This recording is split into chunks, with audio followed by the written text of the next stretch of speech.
Baik, saya mulakan balik Suratul Ahzab mulai ayat 38. Makana, tiada adalah ia, alan nabi atas nabi, min harajin, daripada keberatan, fima, pada apa yang farada, telah ia tetapkan,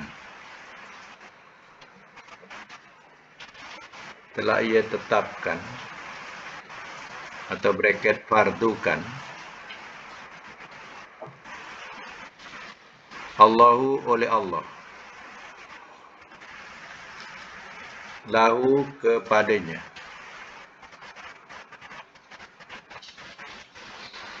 sunnatullah, peraturan Allah,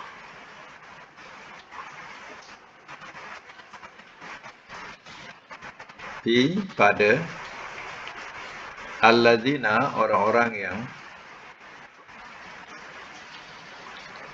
khalau, telah berlalu mereka,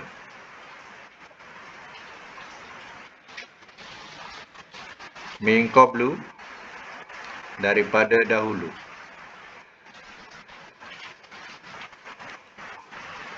wakana, dan adalah,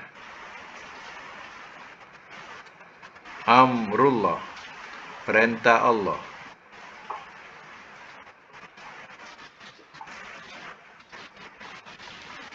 qadaron, satu ketentuan,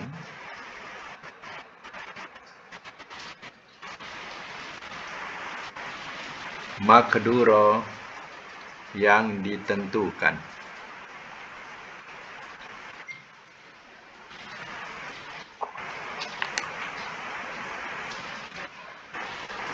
Baik, saya masuk mula. Makana 'alan nabi min harajin fima faradallahu lahu. Tiada adalah ia atas nabi daripada keberatan pada apa yang telah ia tentukan atau telah difardukan oleh Allah lahu, kepadanya. Mana ketentuan ayat ini ialah berkaitan dengan nabi, memperisterikan anak, anak angkat, isteri anak angkat, iaitu isteri kepada Zaid itu anak angkat kepada Nabi. Jadi hal ini adalah ketentuan daripada Allah, kerana Zaid telah menceraikan isterinya, maka dengan itu nak memecahkan adat jahiliyah yang mengatakan anak angkat itu anak sendiri. Anak angkat itu diibaratkan sebagai darah daging sendiri. Jadi tidak boleh dikawini isteri kepada anak angkat itu. Jadi Allah Ta'ala telah menetapkan kepada Nabi untuk berbuat demikian, mengahwini bekas isteri Zaid tadi. Tujuannya untuk memecahkan adat jahiliyah, nak mengetahui tentang supaya umat Islam dapat mengetahui tentang hukum anak angkat. Sunnatullah, sunnah Allah ataupun ketentuan Allah, ketetapan Allah, fil lazina khalau min qablu, pada orang-orang yang telah dahulu, telah berlalu mereka daripada dahulu. Wa kana amrullahi qadaran maqdura, dan adalah perintah Allah satu ketentuan yang ditentukan. Ini adalah perintah Allah yang telah ditetapkan. Untuk apa? Untuk memecahkan adat jahiliyah. Jadi ketentuan ini tidak menjadi keberatan ke atas Nabi. Nabi mengikut dan patuh ya kepada perintah Allah. Sebab itu Nabi mengakui ni dia isteri Zaid. Ya.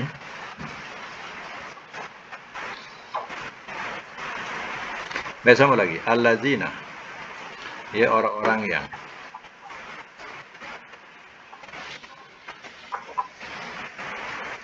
yuballighuna, mereka menyampaikan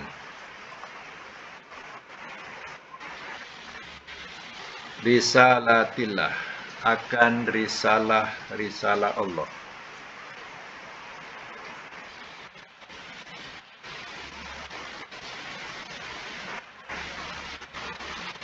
Wa yahsyaunahu, dan mereka takut akannya.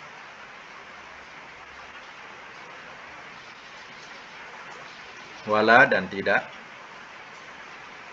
Yahsyauna, mereka takut. Ahadan, akan seseorang. Illallah, melainkan Allah.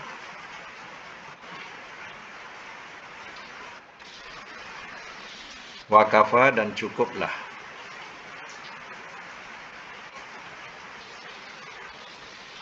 Billahi, dengan Allah.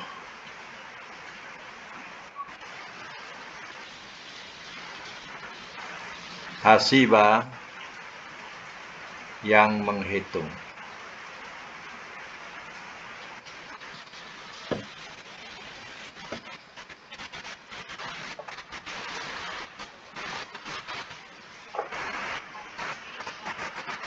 Ya, saya masuk mula.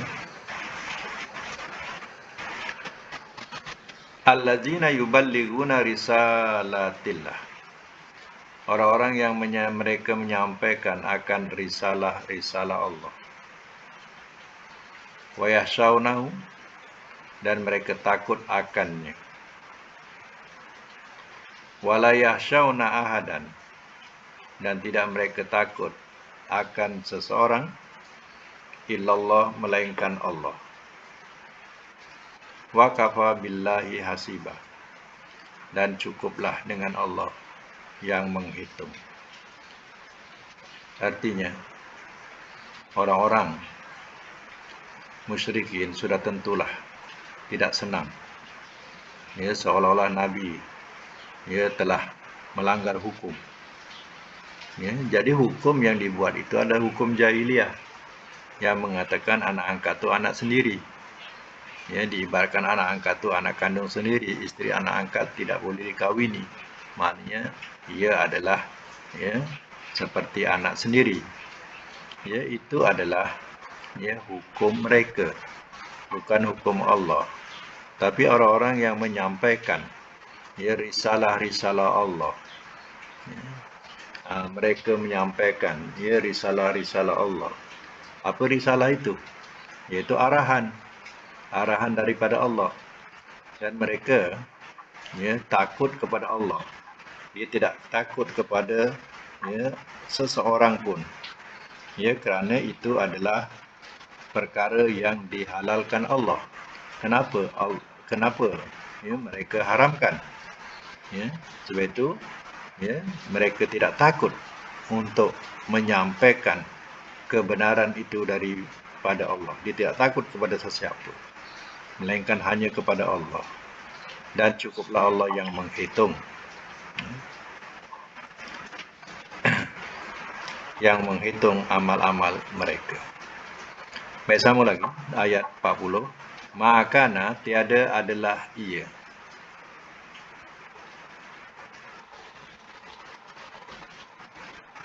Muhammadun, Muhammad. Aba, bapa.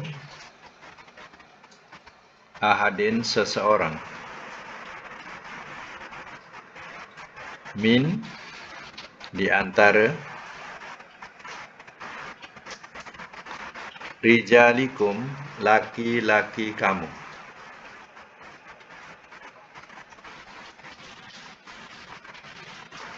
Walakin, dan tetapi. Rasulullah, Rasul Allah.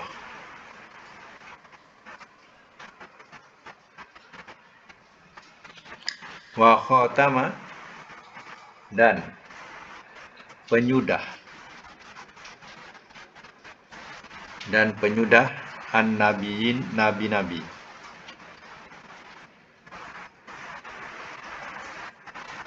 Wa kana Allah, dan adalah Allah, bi kulli syai'in, dengan tiap-tiap sesuatu, alima, amat mengetahui.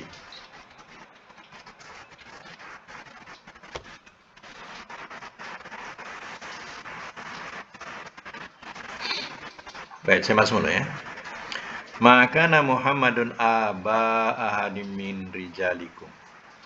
Tiada adalah ia Muhammad itu bapa seseorang daripada laki-laki kamu. Atau kita bahasakan Muhammad itu bukanlah bapa dari seorang laki-laki di antara kamu. Muhammad itu bukanlah bapa atau bapa dari seorang laki-laki kamu. Walakin, tetapi Muhammad itu siapa? Rasulullah. Muhammad itu adalah Rasul Allah, pesuruh Allah. Wa khataman nabiyyin, dan penyudah nabi-nabi. Jadi artinya Nabi sendiri pun mengatakan la nabiyya ba'di, tidak ada nabi sesudahku. Dan Nabi mengatakan bahawa tidak ada nabi sesudahku. Allah sendiri mengatakan Rasulullah ini, Muhammad ini adalah Rasulullah, utusan Allah, bukan bapa seorang lelaki kamu, tapi dia adalah Rasul Allah, dan dia adalah penyudah nabi-nabi.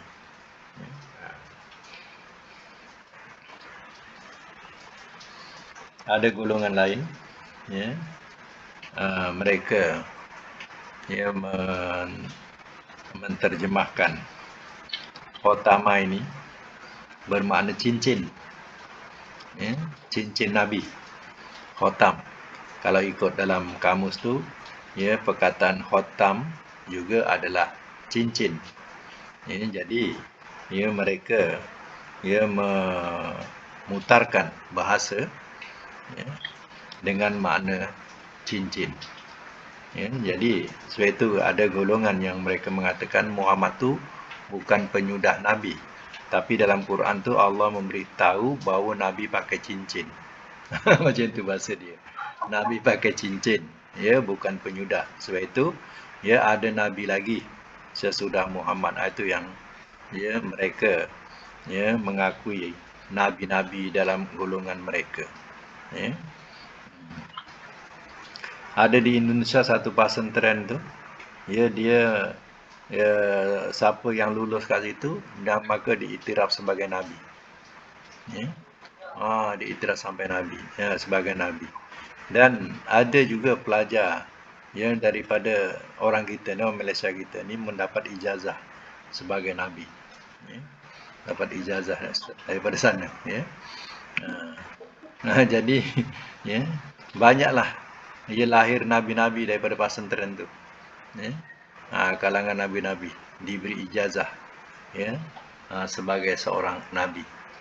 Jadi kita jangan berpegang demikian, dan kita peganglah apa yang ditafsirkan oleh ulama-ulama yang muktabar, bukan ulama-ulama penyesat memutarbelikkan makna khotam dengan makna cincin. Khotam ini dengan erti yang ditafsirkan ialah penyudah, dengan tafsiran Nabi, la nabiyya ba'di, tidak ada nabi sesudahku. Jadi kita pegang bahawa tak ada Nabi sesudah Nabi Muhammad SAW. Kalau timbul Nabi-Nabi dan mengaku Nabi, semuanya adalah Nabi palsu, Nabi bohong. Sebab Rasul dikatakan sebagai penyudah Nabi, tak ada Nabi lagi. Wa kana Allah bi kulli syai'in alima, dan adalah Allah dengan tiap-tiap suatu amat mengetahui.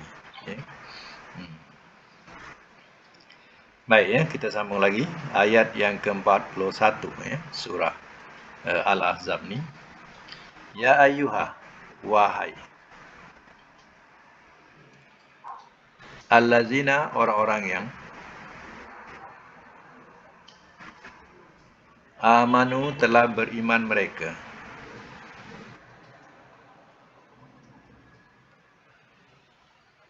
Uzkuru ingatlah olehmu.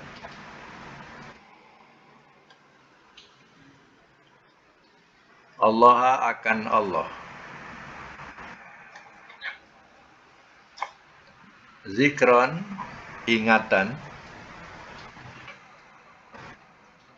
Kasiro yang banyak.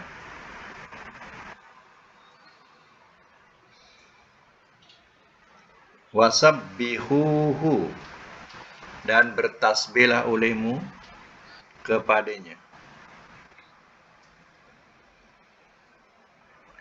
Dan bertasbihlah olehmu kepadanya. Bukrotan di waktu pagi. Wa asila dan petang-petang.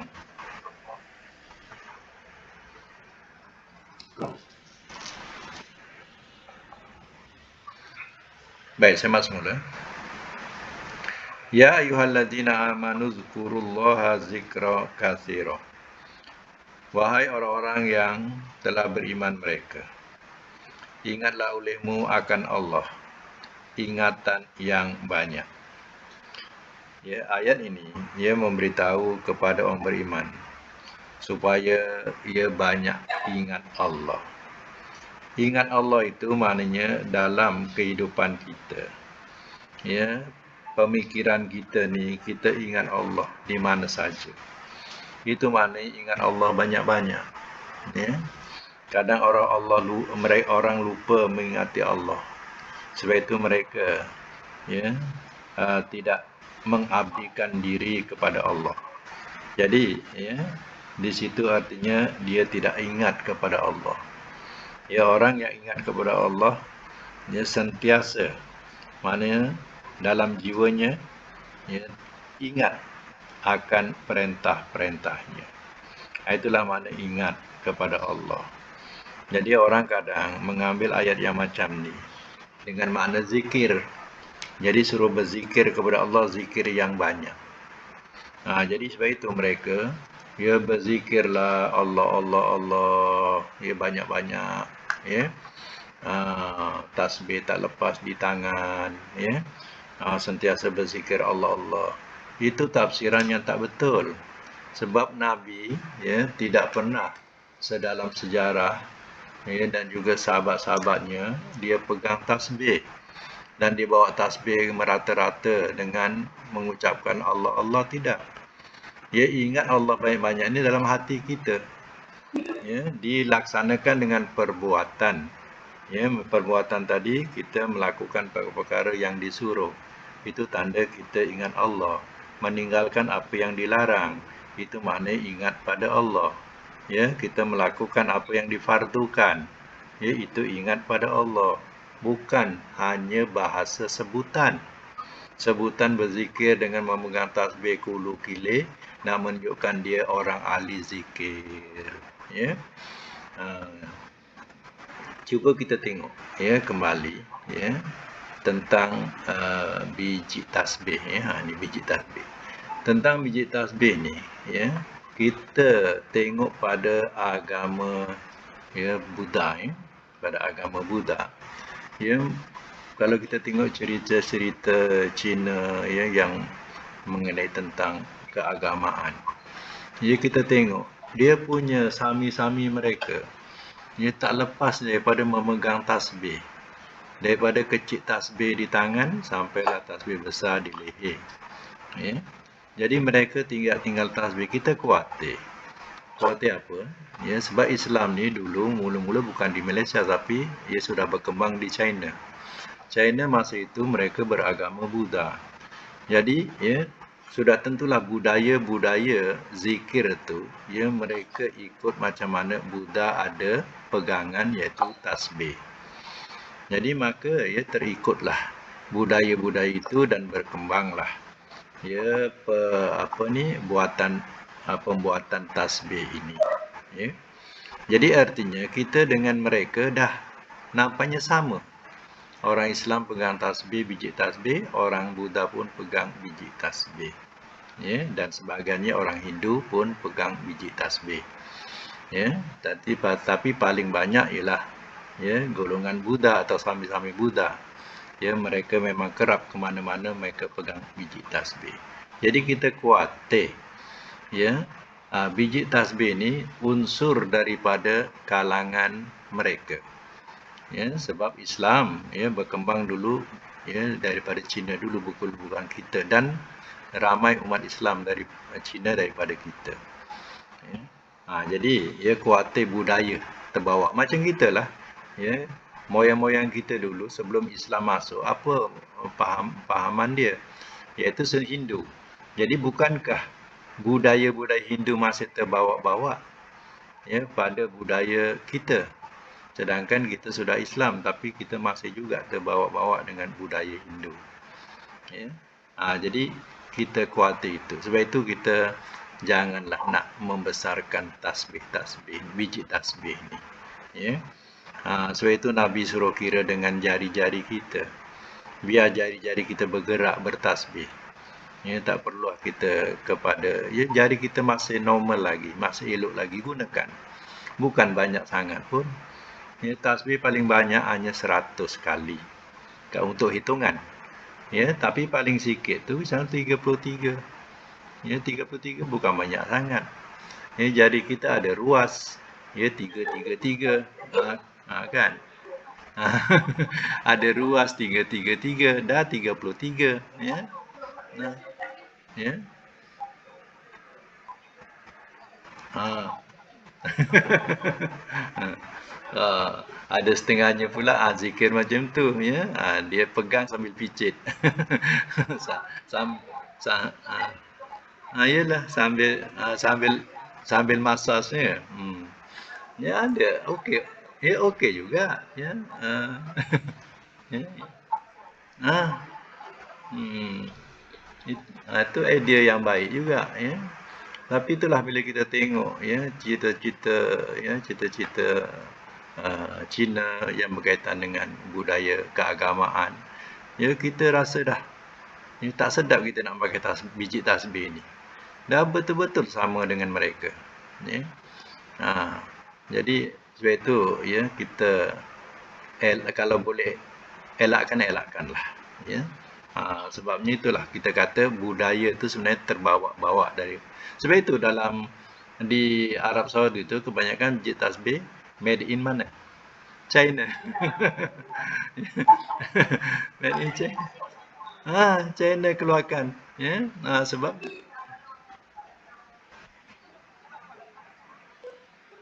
ya macam tasbih juga. Ya. Kristen pun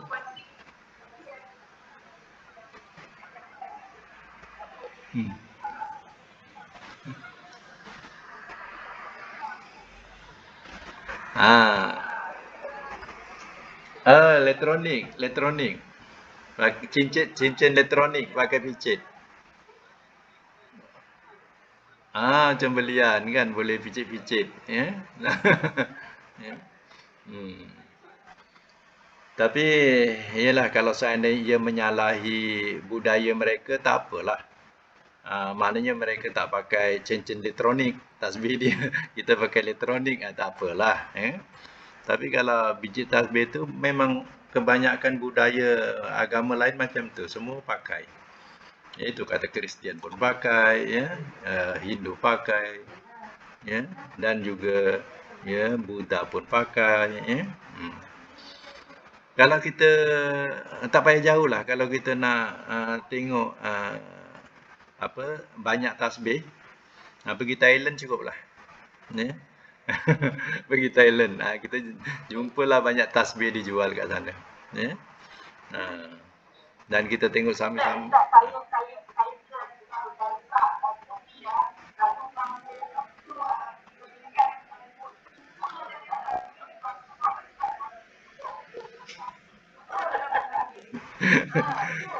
Dekat akuarium.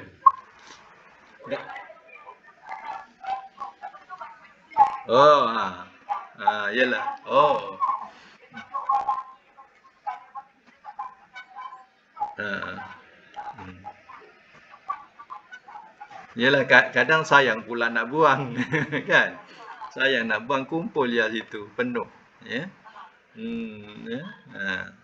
Tapi untuk diri kita ni, kita biasakanlah dengan jari kita. Ya. Jadi biar bergerak bagi jari kita ni berzikir. Ya. Jangan ikut budaya lain. Ya. Mesti nak ada biji tasbih. Tak ada biji tasbih, tak bertasbih. Ya. Tak berzikir. Jangan jadikan budaya macam tu. Ya. Sebab ya jari-jari kita ni masih normal ya, kecuali lah dah tak normal lagi ya. Dah terpaksa carilah dekat balang tu ada tak tasbih yang saya simpan dulu.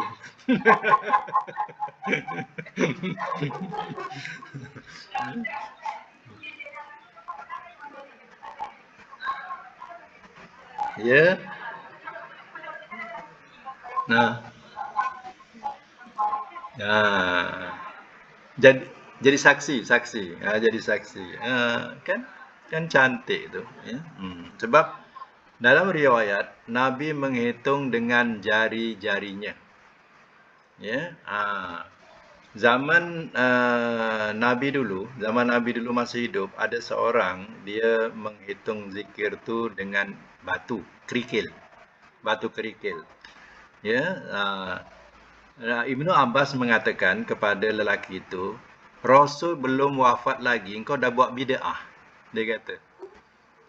Ditegur macam tu. Mana Rasul belum wafat lagi, engkau dah buat bid'ah. Rasul menghitung dengan jarinya. Ya, orang tu gunakan kerikil. Kan? Itu maknanya ya di situ pun dah ditegur.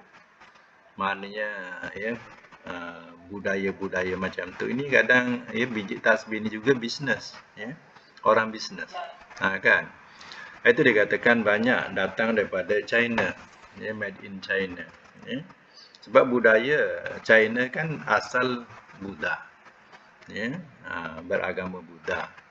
Jadi ya, tasbih banyak di sana.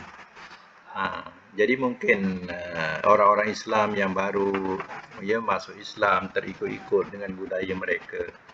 Ya. Hanya dikatakan ini tasbih Buddha, ini tasbih Islam, macam itulah. Ya.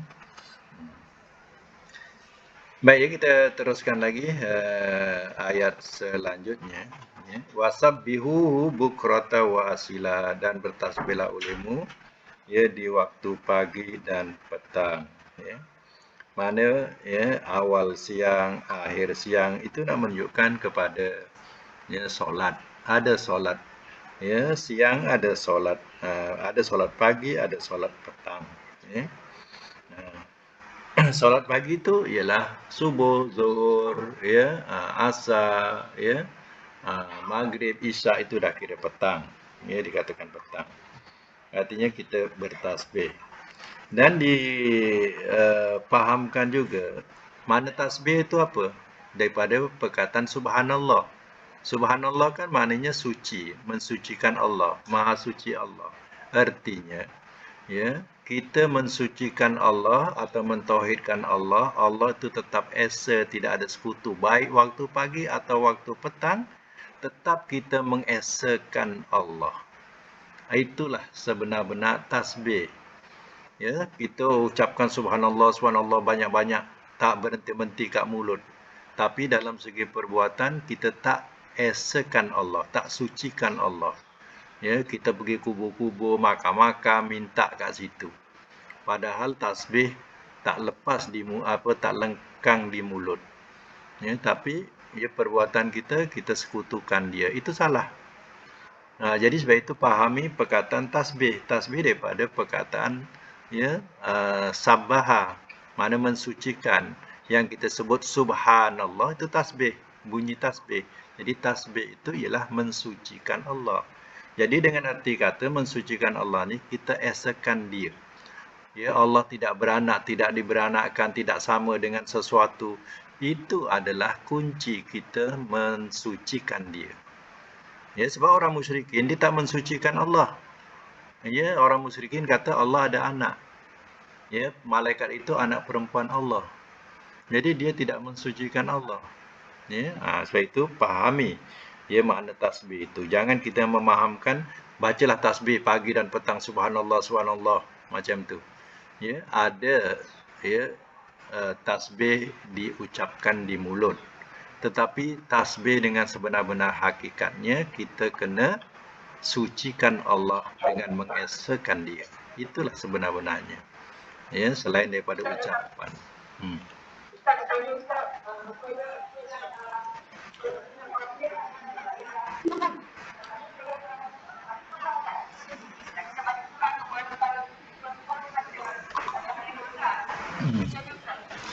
Ya, maknanya ya mengikut sunnah.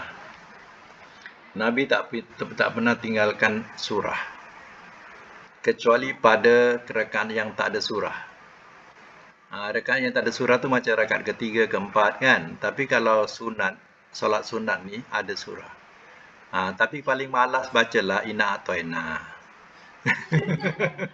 Jangan janganlah malas sangat. Macam tu lah. Ya.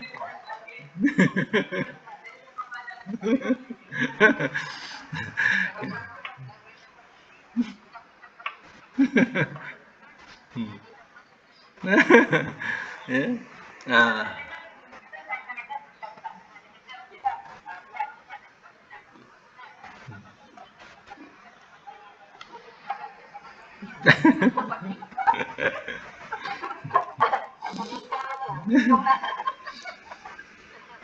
Ambil yang kononnya ambil yang wajib ya, ambil yang wajib, yang lain ni sunat, ni sunat. Ya, jadi hanya perbuatan ya, tak adalah bacaan. Sebab rukuk sujud pun bacaan dikira sunat kan.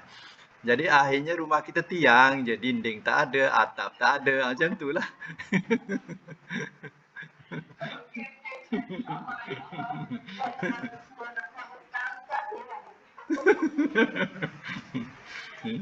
Hmm. Ya, jadi ibarat rumah tiang je tegak. Macam itulah. Hmm. Jadi kalau paling malas bacalah Inna Atoina dengan Qul Allah dah lah. Bacalah. InsyaAllah.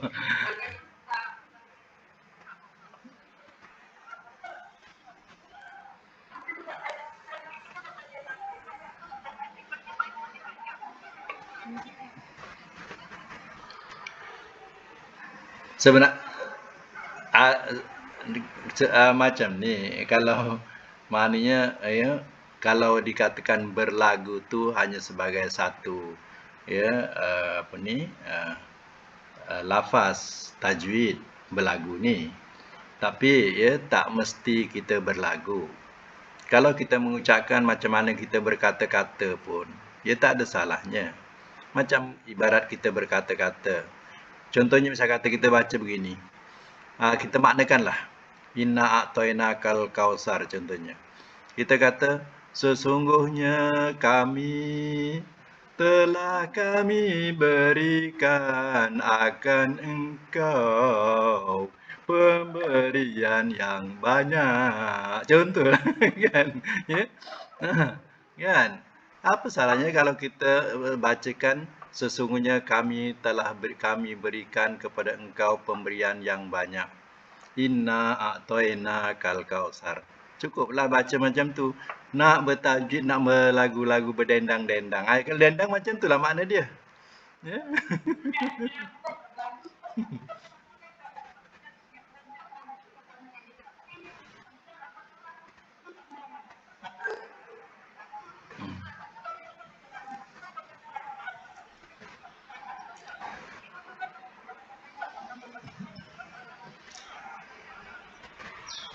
Sebab itu dalam segi makna, orang yang faham makna dengan orang yang tak faham makna ada beza. Ya, orang yang faham makna, kalau sekadar 2 harkat contoh, ya. Sekadar 2 harkat. Kalau sampai 6 harkat, tak perlu kita sampai ke 6 harkat pun. 3 ke 6 dah cukup. Ya, mukminun dah cukup dah. Mana dah jamak dah tu. Mukminun dah jamak dah. Ya. Yang tak jamak ni mukmin. Mukmin tak jamak. Kalau mukminun ada bunyi nun hujung tu, artinya dah jamak. Ya, tapi orang yang tak faham makna, ya, dia nak mesti 6 harakat tu. Ya, jadi melampau sampai 6 harakat. Itu yang panjang-panjang, ya. Nah, jadi ada beza orang faham makna dengan orang tak faham makna, ya. Ha.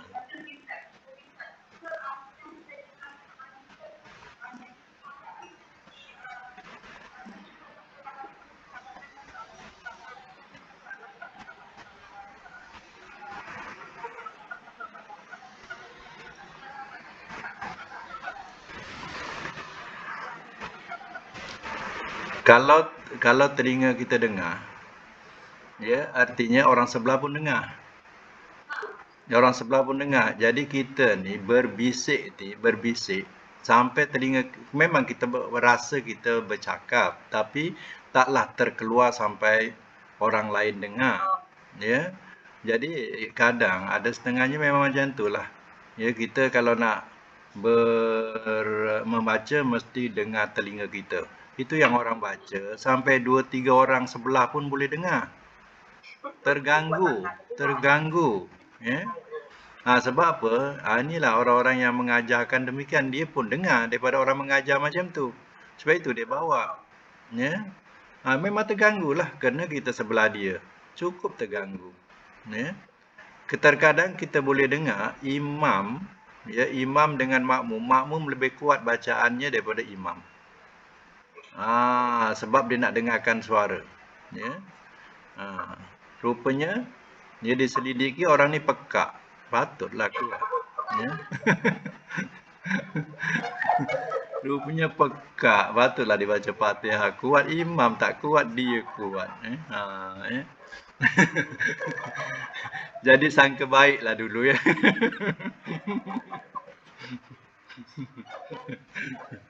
Kena sangka baiklah, ya. Baik, ya. Nah, kita hentikan Quran kejap. Kita nak tengok sorof, ya. Pelajaran sorof dulu. Tengok sampai latihan yang kita buat tu, nak tengok semakkan dia. Hari tu buat apa?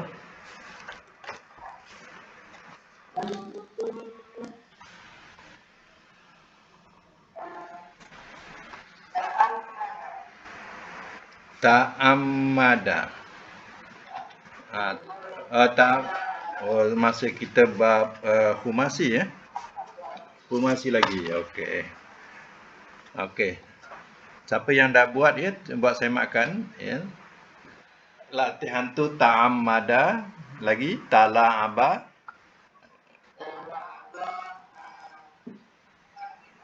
iftaraka, indafa'a, izharra. Okey, nombor 1 dulu. Ta'ammada mudhari'nya, ya, ta'ammadu masdarnya, ta'ammudan amar, ta'ammad nahi,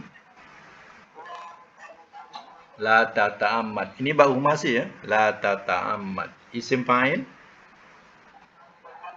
muta'ammidun, isim maf'ul, muta'ammadun. Okey, nombor 2. Tala'aba, ya, tala'abu masdar, tala'uban.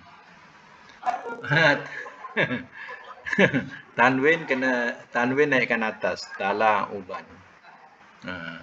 Amar, tala'ab nahi, la tatala'ab, isim fa'il,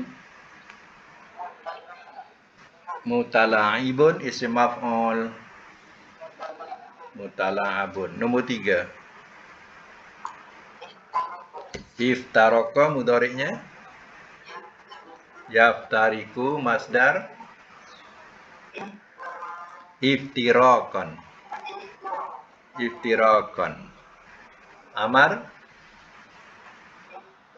iftarik nahi, la taftarik, isim fa'il, muftarikun, ya, muftarikun, isim maf'ul, muftarakun. Baik, nombor 4 apa? Indafa'a. Mudhari'nya yandafi'u, masdar indifa'an. Amar